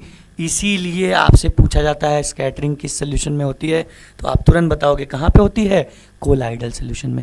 अब तीसरी कहानी देख लेते हैं भाई। अब इसको कितना भी स्टर कर दो, बालू घुलेगा तो है नहीं पानी में, बालू घुलेगा है नहीं बेटा, तो ये बालू यहाँ नीचे जाके सेटल डाउन हो जाएगा। नीचे जाके क्या हो जाएगा, सेटल डाउन हो जाएगा। अब अगर इस पे टॉर्च फोकस करो, तो टॉर्च फोकस करोगे बेटा तो ये तो सीधी निकलेगी ना, क्योंकि कोई पार्टिकल टकरा नहीं रहा, पार्टिकल तो सारा नीचे सेटल डाउन है। ठीक है, तो अब इसमें स्कैटरिंग अगर आपको जबरदस्ती करानी है तो आप इसको स्टर करते रहो ताकि वो घूमता रहे, उसके अंदर उसके पार्टिकल भी घूमते रहे। उस टाइम पे फोकस मारोगे तो स्कैटरिंग आपको दिखेगी। तो मतलब जब इस सोल्यूशन को हम लोग बोलते हैं सस्पेंशन। क्या बोलते हैं, सस्पेंशन। देखिए 3 सोल्यूशन बताया आपको, ट्रू सोल्यूशन, कोलाइडल सोल्यूशन और सस्पेंशन। तो सस्पेंशन में आपसे पूछता है कि क्या स्कैटरिंग दिखती है, को स्कैटरिंग, तो आप तुरंत बताएंगे हाँ दिखेगी, लेकिन बट एट सर्टेन कंडीशन। आपको सर्टेन कंडीशन पे स्कैटरिंग दिखेगी। वो कंडीशन क्या है, आपको प्रॉपरली उसको स्टर करते रहना पड़ेगा। अब ये देखिए, जो सस्पेंशन होता है इसमें जो पार्टिकल साइज होती है वो ग्रेटर देन 10 नैनोमीटर होती है, जिसको आप हम लोग नेकेड आई से प्रॉपरली देख सकते हैं। ठीक है, अब ये आपसे बहुत इंपॉर्टेंट चीज मैं आपको तीनों बता दिया, ट्रू क्या होता है, कोलाइडल क्या होता है और सस्पेंशन क्या होता है। किसके अंदर बेस्ट स्कैटरिंग दिखेगी, आप तुरंत बोलोगे कोलाइडल। किसके अंदर हम किसी कंडीशन पे स्कैटरिंग देख सकते हैं, वो है सस्पेंशन। किसके अंदर स्कैटरिंग नहीं होगी, वो है ट्रू सोल्यूशन। यही सारा अब इसकी प्रॉपर्टीज में लिखा हुआ है, मैं आपको डायग्राम बना के एक्सप्लेन कर दिया। ठीक है, देखिए द पार्ट, अब therefore they can not be seen by naked eye due to very small particle, they do not scatter a beam of light passing through the solution, so the path of light is not visible in the solution। बात खत्म। हाँ, ये देखो ये सारी बात यहाँ बता दिया। अब आते हैं, a solution is stable, that is solute particle do not settle down when free left undisturbed. The solute particle cannot be separated from the mixture by the process of filtration। हाँ, एक और बात है, आप छन्नी लेके बेटा सॉल्यूट पार्टिकल को छान नहीं सकते हैं। ठीक है, ट्रू सोल्यूशन के अंदर। तो ये कुछ इनकी प्रॉपर्टीज है, colloidal solution, suspension, true solution. ये क्या होता है, किसके अंदर स्कैटरिंग दिखेगी, किसके अंदर नहीं दिखेगी, किसमें क्या पार्टिकल साइज होती है, ये सारी बात हमने आपको बता दी। ये बहुत इंपॉर्टेंट है, इससे क्वेश्चन पूछना ही है, तो फटाक से इसका स्क्रीनशॉट ले लीजिए। ये बहुत इंपॉर्टेंट बात है बेटा, भूलिएगा मत बिल्कुल। और आइए अब हम लोग आगे बढ़ते हैं, और वही जहाँ से हमें आपको सवाल पूछता है वही टॉपिक पे चलते हैं, जिसका नाम क्या है, कंसंट्रेशन ऑफ अ सॉल्यूशन। अब कंसंट्रेशन इज ऑफ सॉल्यूशन क्या होता है कि कितना अमाउंट ऑफ सॉल्यूट, चाहे वो मास से हो, मास परसेंटेज से हो, चाहे वॉल्यूम परसेंटेज से हो, वो प्रेजेंट है किसमें, किसी भी सॉल्वेंट के अंदर, किसी भी सोल्यूशन के अंदर, सोल्यूशन के अंदर कितना परसेंटेज, चाहे वो मास से हो चाहे वॉल्यूम से हो, कितना अमाउंट ऑफ सॉल्यूट प्रेजेंट है, उसे ही जब हम कैलकुलेट करते तो उसे ही बोलते हैं कंसंट्रेशन ऑफ सॉल्यूशन। क्या बोलते हैं, कंसंट्रेशन ऑफ सॉल्यूशन। देखिए, the concentration of solution is the amount of solute mass और volume present in a given amount, चाहे वो मास और वॉल्यूम हो किसके, सॉल्यूशन के। अब depending upon the amount of solute present in a given amount of solvent, solution can be classified as. अब कितना अमाउंट ऑफ सॉल्यूट प्रेजेंट है, उसके बेसिस पे जो हमारा सॉल्यूशन का डिवीजन होता है वो दो टाइप का है। Number 1 is saturated and number 2 is unsaturated solution. पहला सैचुरेटेड और दूसरा अनसैचुरेटेड। अब सैचुरेटेड क्या होता है, जैसे एक एग्जांपल लेते हैं, एक गिलास पानी लिए, उसमें 1 चम्मच चीनी डालें, स्टर किए, घुल गया, बात खत्म। फिर हम क्या किए, उसी ग्लास के अंदर 1 चम्मच और चीनी डालें, उससे भी स्टर किए, घुल गया, बात खत्म। तीसरा फिर 1 चम्मच लिए, उसके अंदर पानी चीनी, उसी घोल में 1 चम्मच और चीनी डालें, फिर स्टर किए, फिर घुल गया, बात खत्म। चौथा चम्मच लिए, उसको हिला रहे हैं, आधा तक तो घुला, लेकिन कुछ अमाउंट ऑफ सॉल्यूट मतलब चीनी के कुछ टुकड़े उसके अंदर रह रहे हैं, हम कितना भी स्टर कर रहे हैं उससे ही। अब कैसे सैचुरेटेड क्या होगा कि मतलब वो लेवल आ जाए जिस पे कि अब no more solute can be dissolved, अब उससे ज़्यादा सॉल्यूट, मतलब 3.5 चम्मच तक वो घोल लिया, उसके बाद हम उसको उस टेम्परेचर के ऊपर डिजॉल्व नहीं कर पा रहे हैं, तो उस टाइप ऑफ सोल्यूशन को हम लोग बोलते हैं सैचुरेटेड सोल्यूशन। देखिए, when no more amount of solute can be dissolved at a given temperature is called saturated. The amount of the solute present in the saturated solution at this temperature is called as solubility. उसी temperature पे जितना amount of solute present है उस solution के अंदर, उसे ही हम लोग क्या कहते हैं, सॉल्युबिलिटी कहते हैं। अब ऐसे ही अगर अनसैचुरेटेड देखिए, ठीक है, अब अनसैचुरेटेड क्या होगा भाई कि जैसे 3.5 चम्मच घुल सकती थी चीनी, ध्यान से सुनिएगा मेरी बात, 3.5 चम्मच उसका सैचुरेशन लेवल है, लेकिन हम 3 ही चम्मच घोले हैं, मतलब कि अभी उसमें और आधी चम्मच चीनी घुल सकती है, तो उस स्टेट पे जो सोल्यूशन होगा उसे हम लोग अनसैचुरेटेड सोल्यूशन कहेंगे। देखिए, if the amount of solute contain in a solution is less than the saturation level then it is called an unsaturated solution. उसे हम लोग क्या कहेंगे सर? अनसैचुरेटेड सोल्यूशन कहेंगे। क्लियर है यहाँ तक? कोई दिक्कत है नहीं। देखिए बेटा 9th में आप आ गए हैं, ठीक है, अब दिक्कत होनी नहीं चाहिए, चीज़ें बहुत आसान है आपके लिए, बस पढ़ते रहिए, कॉन्फिडेंस से के साथ रहिए, डिसिप्लिन के साथ रहिए, एकदम फोकस रखिए पढ़ाई में, एकदम अपने काम पे फोकस पूरा बना के रखिए, मतलब टाइम को प्रॉपरली यूटिलाइज करिए। अब ज़्यादा नहीं, 4 घंटे भी एवरेज आप डेली पढ़िए, सेल्फ स्टडी, कॉपी लिखना नहीं है उसमें, 4 घंटे आप पढ़ते रहिए, वो भी आपके लिए सफिशिएंट है। लेकिन ये स्टार्टिंग से, अब ये एग्ज़ाम टाइम आ रहा है, अब खाली 4 घंटे से नहीं काम चलेगा सर। देखो सिंपल बात है, अगर आपको अच्छा करना है, पास तो आप हो जाएंगे, ऐसी दिक्कत नहीं है, लेकिन अगर आपको अच्छा करना है, अपनी इफ़िशियंसी को आपको बढ़ानी पड़ेगी।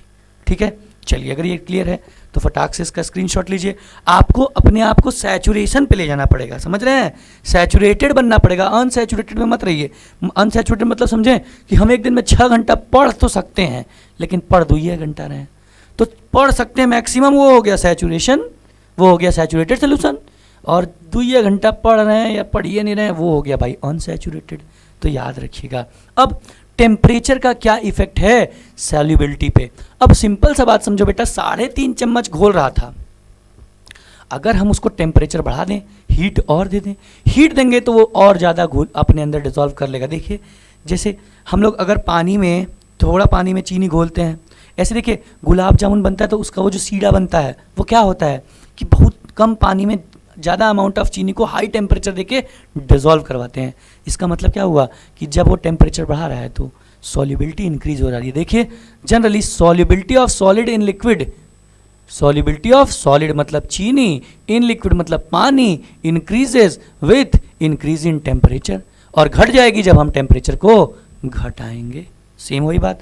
जनरली सॉल्युबिलिटी ऑफ गैस, अगर गैस की बात करो, in liquid, gas in liquid increases with decrease in temperature, मतलब देखो कोल्ड ड्रिंक सबसे बेस्ट एग्जांपल, उसके अंदर गैसेस हैं, हाँ, उसको हम ठंडा क्यों करते हैं? ताकि उसकी सॉल्युबिलिटी और बढ़ जाए, वो घुल जाए, घुल जाएगी तो आपको बढ़िया, कहाँ बढ़िया टेस्ट आ रहा है। तो इसीलिए गैस की जो लिक्विड के अंदर सॉल्युबिलिटी इंक्रीज होती है, कब? जब हम टेम्परेचर को घटाते हैं। बाहर रख दोगे टेम्परेचर बढ़ जाएगा, गैस की सॉल्युबिलिटी कम हो जाएगी, तो आपको कोल्ड ड्रिंक एकदम मीठी मीठी लगने लगेगी। तो ये है किसका इफेक्ट ऑफ टेम्परेचर का इफेक्ट, किसके ऊपर? सॉल्युबिलिटी के ऊपर। क्लियर है? चलिए क्लियर, तो इसका स्क्रीनशॉट करिए, आगे बढ़ा जाए हम लोग। बस अब आ जाते हैं सीधा सीधा हम लोग अपने फॉर्मूले पे, वही जो कंसंट्रेशन निकाले हैं उसी का एक्सप्रेशन देखते हैं क्या होता है। अब जैसे मास बाय मास परसेंट है, ठीक है, मतलब सॉल्यूशन भी आपका मास में आया, और मतलब सॉलिड है, और सॉल्यूट भी सॉलिड है, तो उसको हम लोग बोलते हैं मास बाय मास परसेंट। देखिए उस केस में हम क्या करेंगे, मास ऑफ सॉल्यूट लेंगे और मास ऑफ सॉल्यूशन से डिवाइड करके इनटू 100 कर देंगे, तो ये आपको मिल जाएगा कंसंट्रेशन, कंसंट्रेशन ऑफ सॉल्यूशन, वो जो सॉल्यूशन होगा उसका कंसंट्रेशन मिल जाएगा। अब mass by volume, mass by volume मतलब अब चीनी घोल लें लेकिन पानी में घोल लें, तो जो पानी और जो बन रहा है मिक्स सॉल्यूशन वो भी लिक्विड ही है, तो उस टाइम पे जो बन जाएगा मास ऑफ सॉल्यूशन, और या ऐसा करिए यहाँ पे मास of solute upon volume of solution, देखो बेटा हो सकता है गलती हो गई हो, मास of solute upon volume of solution into 100, ये इसका कंसंट्रेशन निकालने का फॉर्मूला हो जाएगा। किसका? कंसंट्रेशन का। ठीक है, अब इस पे रिलेटेड आपको पता है कि हमको क्वेश्चन करने हैं, तो ठीक है, हम क्वेश्चन बिल्कुल at the end of class देखेंगे। अभी सारी थ्योरी को कवर कर लेते हैं, एक बार फॉर्मूले का स्क्रीनशॉट लीजिए और आगे बढ़ते हैं हम लोग। अब आते हैं वही, देखिए अब हमें कुछ करना नहीं है, सारी चीज़ हम बता रखे हैं उस एक्सपेरिमेंट से जो 3 बीकर लेके कराएं। अब वही आ गया सस्पेंशन। देखिए a suspension is a heterogeneous mixture, आपको दिख रहा है वह हेट्रोजीनियस है, in which the solute particle do not dissolve, नहीं रहता है, कहाँ रहता है? Suspended throughout the solution. देखिए बल्क ऑफ द मीडियम, ये नीचे जाके सेटल डाउन हो जाता है। एग्जाम्पल देखिए, a mixture of chalk powder in water, अगर चॉक पाउडर को आप पानी में डाल दीजिए, कितना भी स्टर करिए वो घुलेगा नहीं, जाके नीचे बैठ जाएगा। A mixture of sand in water, ये भी आप देखें हैं। अच्छा एक और एग्जाम्पल देखिए, smoke coming out of chimney of a factory, किसी फैक्ट्री के चिमनी से अगर स्मोक बाहर आ रही है, वो भी देखिए दिखता है आपको, प्योरली विजन होता है, एयर में वो डिजॉल्व नहीं होता, यानी कि घुल के खत्म हो जाए। क्लियर? तो इनको हम लोग बोलते हैं सस्पेंशन। देखिए वो थ्योरी बताने से, वो एक्सपेरिमेंट बताने से ये चीज़ें कितनी आसान हो गई आपको। क्लियर है? तो फटाक से उसका स्क्रीनशॉट लीजिए, आगे बढ़ते हैं हम लोग और ऐसे ही आते हैं प्रॉपर्टीज़ पे कि सस्पेंशन की क्या प्रॉपर्टी होती है। ठीक है, ट्रू सोल्यूशन की देख लेते हैं। अब आइए, सस्पेंशन, पहला बात ये हेट्रोजीनियस होगा, इनके पार्टिकल हम आंखों से देख सकते हैं, बिल्कुल सही बात है। It's particle scatter a beam of light passing through it and make the path visible, बिल्कुल सही बात है। हम आपको बताए थे कि जब तक आप स्टर करते रहेंगे इसके अंदर से स्कैटरिंग होगी, इसी को टिंडल इफेक्ट कहते हैं। मतलब आप देखिए अभी देखिए, अभी कोहरा हो रहा का समय है, जब रात में अपने आप 4 व्हीलर की हेडलाइट खूब प्रॉपर अगर चलाएं तो आपको दिखते पूरा पाथ दिखता है। या गर्मियों में धूल के टाइम में रात में कहीं आप ऐसे एरिया में जहाँ पे धूल बहुत ज़्यादा है रोड पे, तो आपको अगर हेडलाइट जलाते देखते हैं आप, उसके अंदर पूरी आपके डस्ट पार्टिकल दिखते हैं, तो वो उसको हम लोग बोलते हैं क्या, स्कैटरिंग। और उसे ही हम लोग मेनली बोलते हैं क्या, टिंडल इफेक्ट। टिंडल इफेक्ट क्या है? टिंडल एक साइंटिस्ट हैं जिन्होंने ये एक्सपेरिमेंट से देखा, जैसे आप रोशनदान आपके घर में है, सुबह सुबह जब धूप आती है देखिए उससे आपको पाथ विजन होता है, वरना जंगल वंगल में देखिए पेड़ों के बीच से जब सनरेज फॉल होती हैं तो वहाँ से भी जो आपको पाथ होता है वो विजिबल होता है, उसे ही हम लोग क्या कहते हैं, टिंडल इफेक्ट कहते हैं। इट इज़ अनस्टेबल, ये स्टेबल सोल्यूशन नहीं है, ये क्या है, unstable. That is solute particle settle down when suspension is left undisturb. जब हम उसको बिना छेड़े रख देंगे तो सॉल्यूट पार्टिकल नीचे जाके सेटल हो जाएंगे। They can be separate by the process of filtration, इसको हम लोग छान के अलग कर सकते हैं। When the particle settle down, the suspension break and it does not scatter the light anymore। ये भी बात मैं आपको बता दिया कि ये जब नीचे दबा रहेगा तो भाई आप इसको स्कैटरिंग नहीं करा सकते हो। सारी बात मैं उस एक्सपेरिमेंट में बता दिया हूँ। देखिए इसीलिए चीज़ें बहुत इंपॉर्टेंट हो जाती हैं। ठीक है, the insoluble particle in a suspension are called suspended particle. जो नहीं घुलता है उसे हम लोग क्या कहते हैं, सस्पेंडेड। और जो उस समय आपका सॉल्वेंट होगा उसे हम लोग क्या कहते हैं, मीडियम कहते हैं। ठीक है, क्लियर?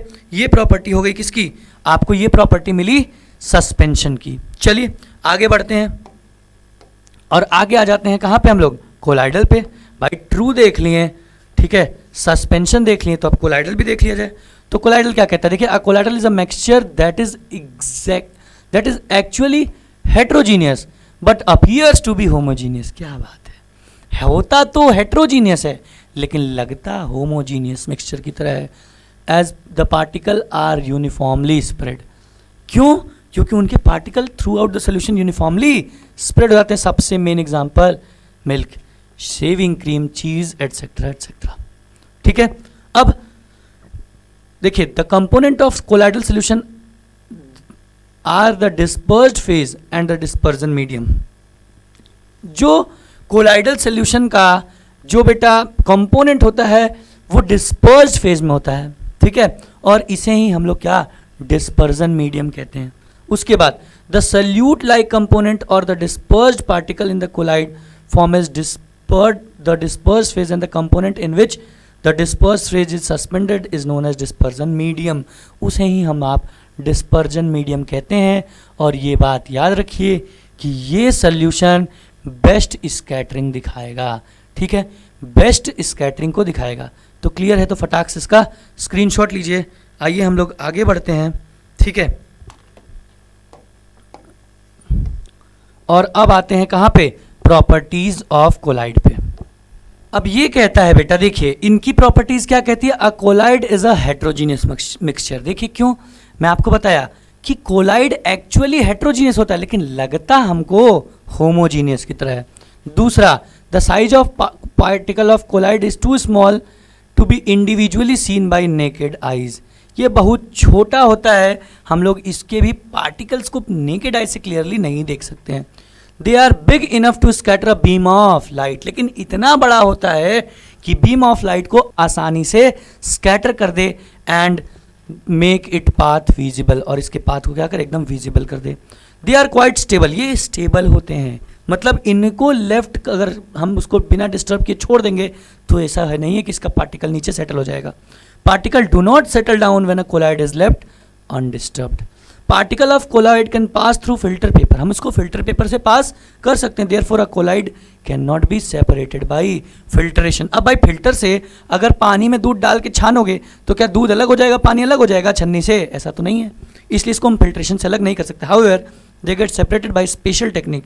हाँ, हम लोग एक स्पेशल टेक्निक से अलग कर सकते हैं जिसको हम लोग बोलते हैं क्या, सेंट्रीफ्यूगेशन। सेंट्रीफ्यूगेशन से हम लोग इस कोलाइड के कोलाइडल पार्टिकल्स को अलग कर सकते हैं। तो ये हुआ बेटा आपके कोलाइडल सोल्यूशन का या फिर कोलाइड के प्रॉपर्टी। क्लियर है? तो ये सब मैं आपको बता रखा हूँ, फटाक से स्क्रीनशॉट लीजिए सब बेटा। वो एक्सपेरिमेंट आपको देखिए कितनी चीज बता रखा। अब ये टिंडल इफेक्ट भी मैं आपको बताया हूँ, देखिए क्या होता है बेटा।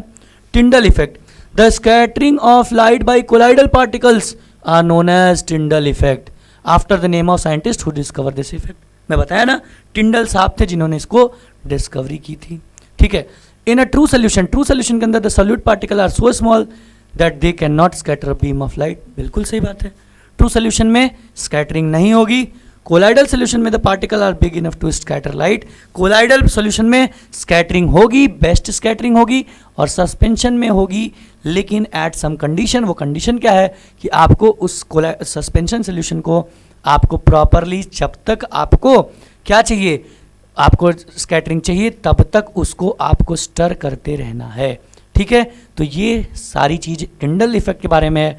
फटाक से स्क्रीनशॉट लीजिए बेटा। और अब हम लोग आते हैं इन पे अच्छा कुछ टॉपिक देख लें। और फिजिकल एंड केमिकल चेंज देखिए बेटा, फिजिकल और केमिकल चेंज क्या है। देखिए, कंपाउंड कब बनता है, जब कोई केमिकल रिएक्शन होता है। ठीक है। तो अब जब कंपाउंड में केमिकल रिएक्शन हो रहा है तो जो वो कंपाउंड बन रहा है वो कंपाउंड क्या है, फिजिकल चेंज है। लेकिन अगर कोई दो चीज का मिक्सचर हम कर रहे हैं तो मिक्सचर जब किसी चीज का बनाते हैं तो वो उसमें हम लोग केमिकल रिएक्शन की जरूरत हुई नहीं, तो वो क्या हो गया, केमिकल चेंज हो गया। मतलब ऐसा कोई चेंज लाने के लिए जिसमें हम लोग केमिकल रिएक्शन इन्वॉल्व होता है उसे हम लोग केमिकल चेंज बोलेंगे, और जो बिना केमिकल रिएक्शन के चेंज आ जाए उसे हम लोग फिजिकल चेंज बोलेंगे। आइए एक एक करके इसके बारे में हम लोग देखते हैं अच्छे से। ठीक है, चलिए देखिए फिजिकल चेंज। पहला देखिए क्या कहता है फिजिकल चेंज।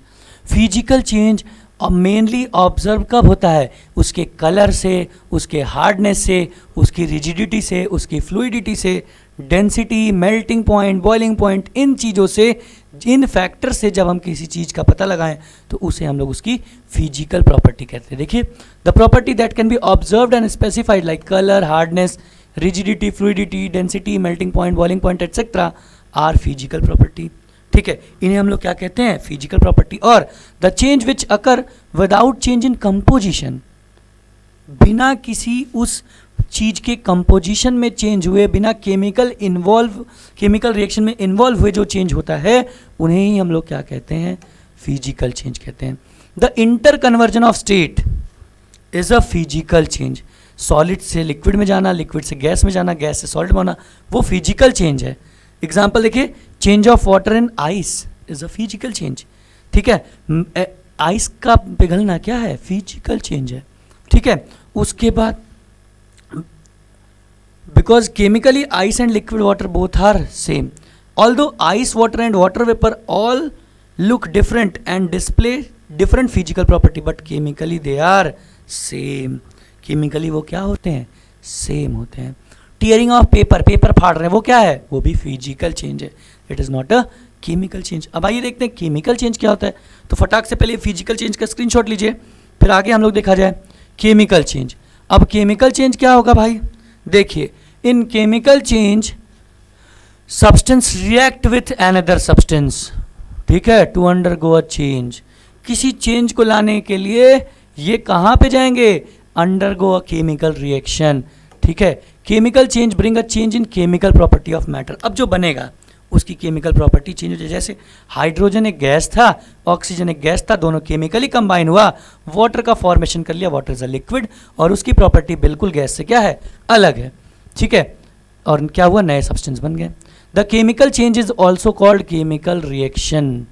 बिल्कुल, और ये पूरे केमिकल रिएक्शन के नाम से हम 10th में अपने पहला चैप्टर पढ़ेंगे, chemical reaction and equation. Example both water and cooking oil are liquid. देखिए पानी और कुकिंग ऑयल क्या है, लिक्विड है, but their chemical characteristics are different, they differ in odour and inflammability. ये ओडर मतलब महक में भी अलग अलग होते हैं, उनकी इन्फ्लेमेबिलिटी भी अलग होती है। पानी को डालोगे तो उतना तेज नहीं रहेगा, लेकिन केरोसिन जलाओ भाग बूम, समझ रहे हैं ना। हाँ ये बात। आगे, oil burn in air whereas water extinguishes fire, that is it is a chemical property of oil that makes different from water. अब देखिए ऑयल बर्न हो जाएगा तुरंत एयर में, लेकिन पानी उसी आग को बुझा देगा। मतलब दोनों की क्या है, केमिकल प्रॉपर्टीज अलग अलग है।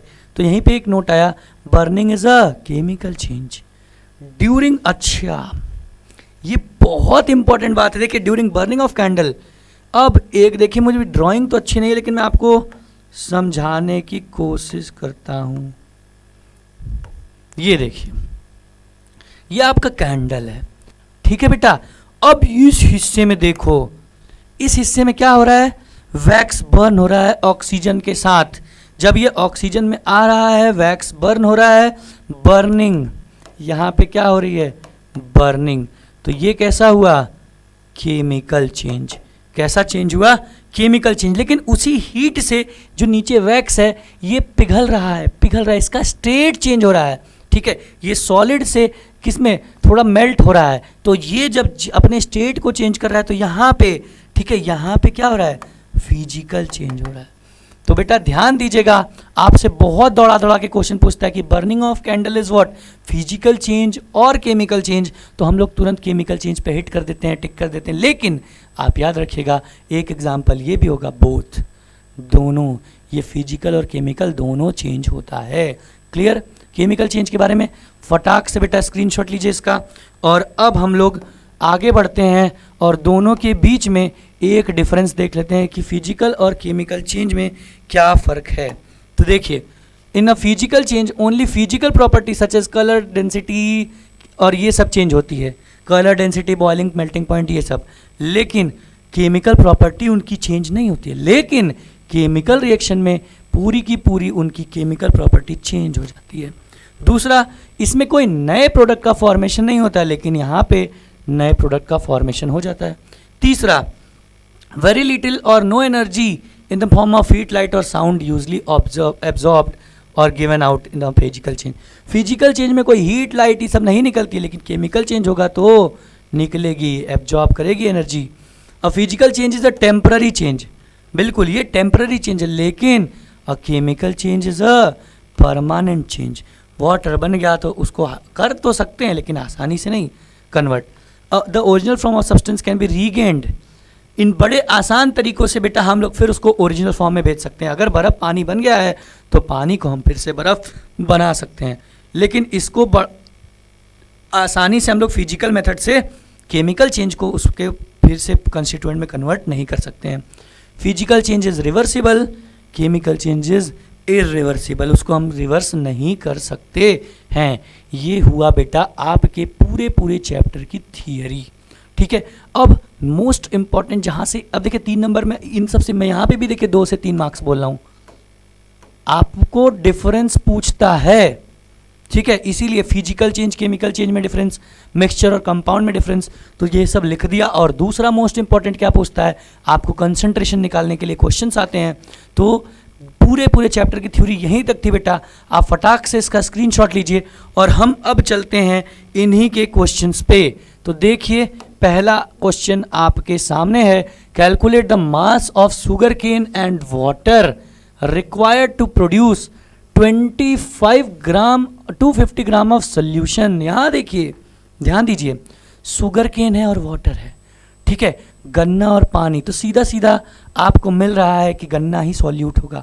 तो आपको देखिए मास ऑफ सॉल्यूट नहीं दिया है, मास ऑफ सॉल्यूशन भी नहीं दिया है। बड़ा गड़बड़ हो गया भाई, ये तो बड़ा खेल हो गया। हाँ सर, तो अगर ये देखिए, लेकिन आपको दिया क्या है, आपको दिया है कंसंट्रेशन, कंसंट्रेशन कितना 25%, ठीक है। और क्या दिया है, और बस, और हाँ अच्छा यहाँ दे दिया भाई, नहीं सॉरी सॉरी, ये दे दिए हैं। ओहो, हमको लगा कि थोड़ा मुश्किल देगा, लेकिन आसान हो गया। आपको दे दिया है 250 ग्राम ऑफ सोल्यूशन। तो बेटा तब तो ये बड़ा आसान सवाल बन गया। अब इसमें करना ही क्या है, आपको पता है फॉर्मूला होता है concentration equal to mass of solute upon mass of solution into 100। ये फॉर्मूला होता है? हाँ सर होता है। तो होता है भाई, तो इसमें वैल्यूज डालो ना।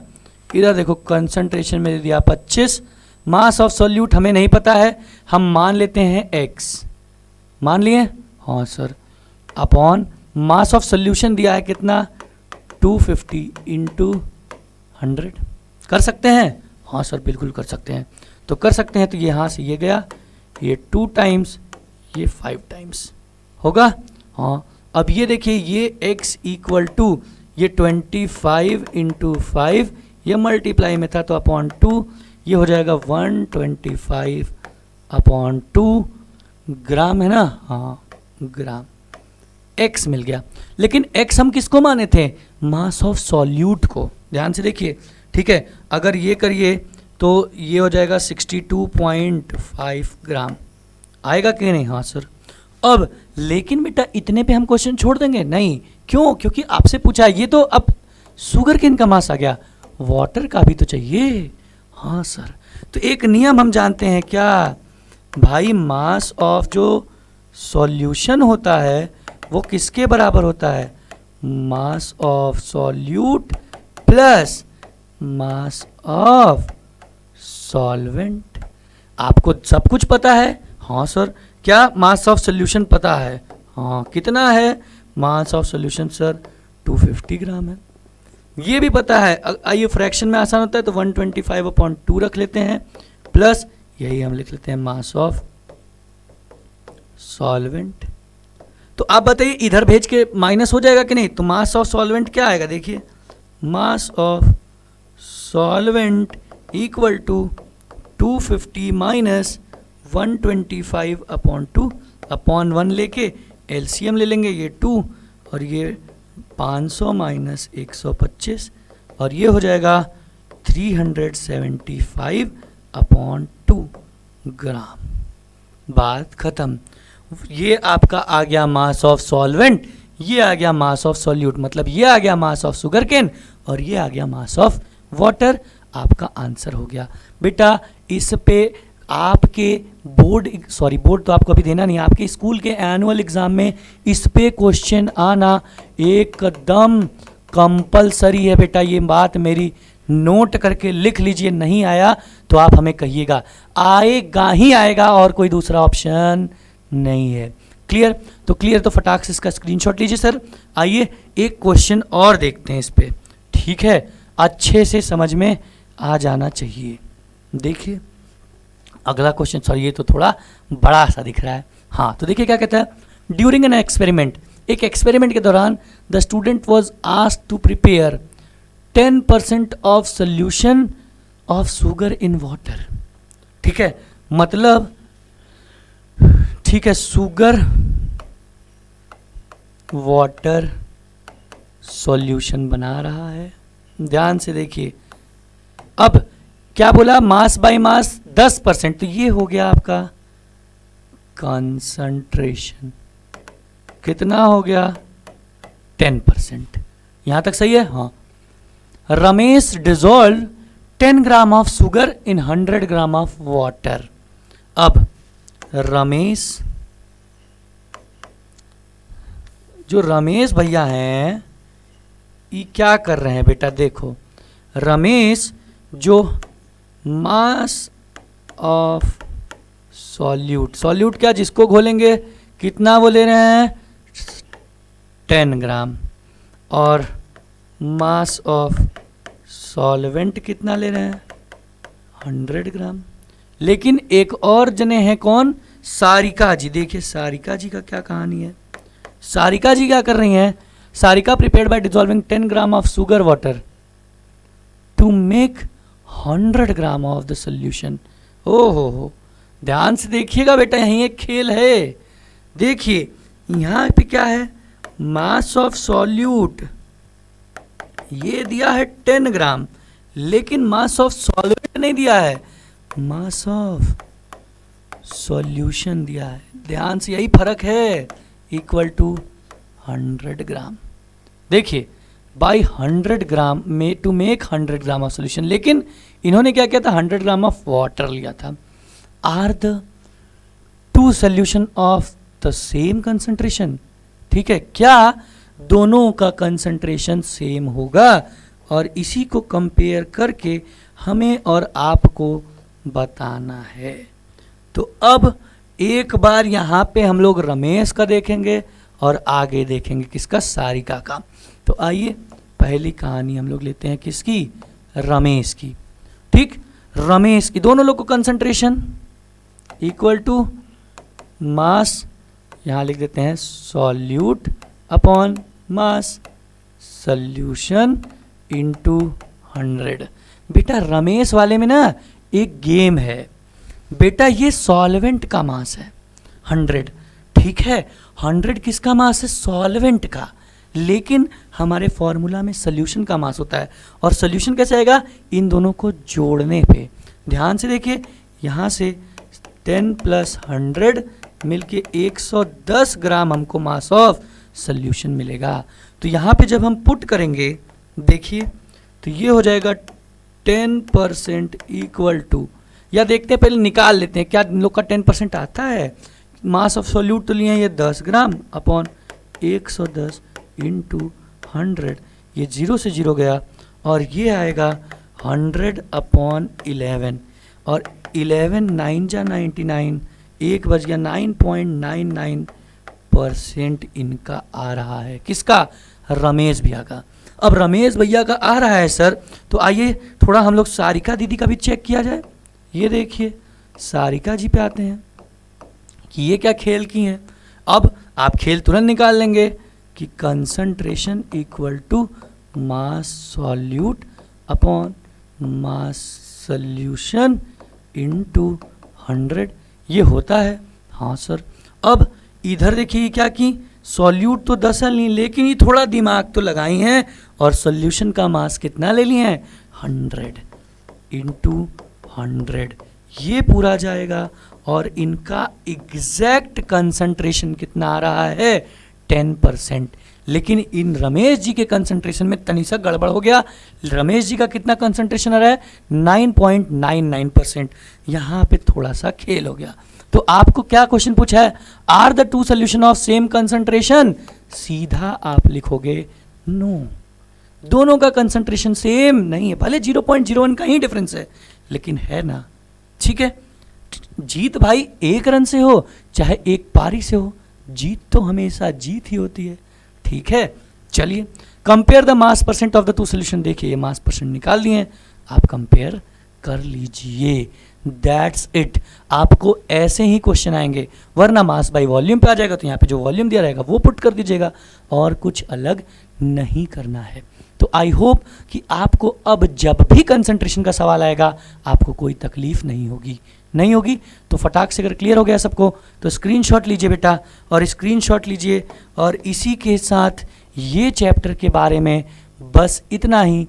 आपको उम्मीद करते हैं कि पूरा का पूरा चैप्टर थ्योरी और न्यूमेरिकल वाइज समझ में आ गया होगा। कोई बड़ी चीज़ नहीं है, एकदम छोटा सा चैप्टर है, छोटे से 1.25 घंटे के अंदर आपका पूरा चैप्टर खत्म हो गया।